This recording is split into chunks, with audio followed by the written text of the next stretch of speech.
my fellow graduates, faculty, parents, visitors, and distinguished guests.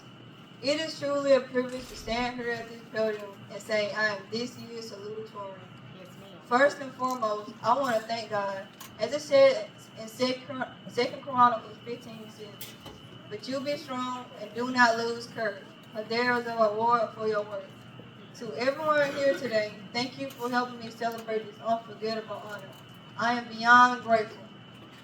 Now let's talk about the journey we call school. I started this journey over 8 years ago, and even now, I can hardly believe I'm standing here, dressed in my cap and gown, ready to be promoted to the next grade. It feels like it all happened in the blink of an eye. As we prepare to leave this place we once called home, we take with us more than just knowledge. We take the life lessons, the memories, the friendship, and the growth that shaped us. In kindergarten, I was still trying to figure out what 1 plus 1 was. And now here I am, preparing to step into the next chapter of life, not knowing exactly what's ahead, but hopeful. My elementary year was full of unforgettable moments. Do you all remember the elves that we used to have on the shelves in the lower grades? I did not like them in kindergarten. I was terrified of them. I started at Clara, then transferred here in the first grade. First grade was actually fun. I think that was the year we became the Wayne Central Lions. Second grade, not much to report. It wasn't quite the adventure I expected. But then came third grade, and I was so stressed out about taking the gateway test. Only to find out we didn't even have to take it because of COVID. I know I shouldn't have been happy, but I was. I moved schools during fourth grade, but returned in fifth grade. And that's when the struggle got real. The work became more technical. New teachers, new expectations. And then came the big shock in math. They added letters. Like, what? Since when did numbers start hanging out with the alphabet? That's when math and I stopped being friends. Sixth grade felt like a continuation of fifth, but thankfully no stressful science test. In seventh grade, things started to shift.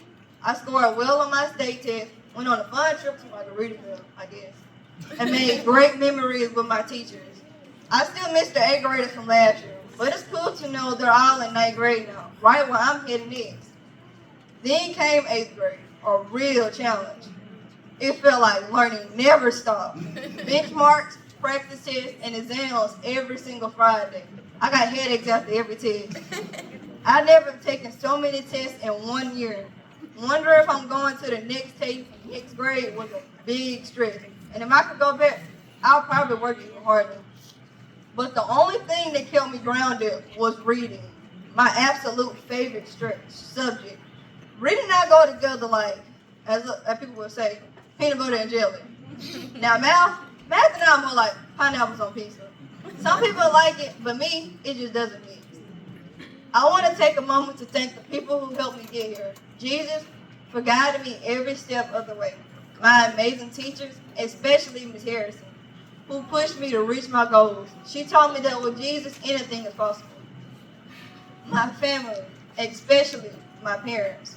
I used to think they were being hard on me, but now I see they just wanted me to succeed. They believed in me and taught me the value of hard work and giving my best. One quote I live by is you only live once, but if you do it right, once is enough. It reminds me that we only get one life, but if we live with purpose, passion, and faith, that's more than just enough. You only need one. To my fellow graduates, push forward, dream big. Ignore the voices that say you wouldn't make it here today. They were wrong. Hold on to not just the education you received, but the memories and friendships you gained along the way. Let's not forget the teachers and staff who helped shape us. Even after we leave this place, their impact will stay with us. Class of 2025, never forget.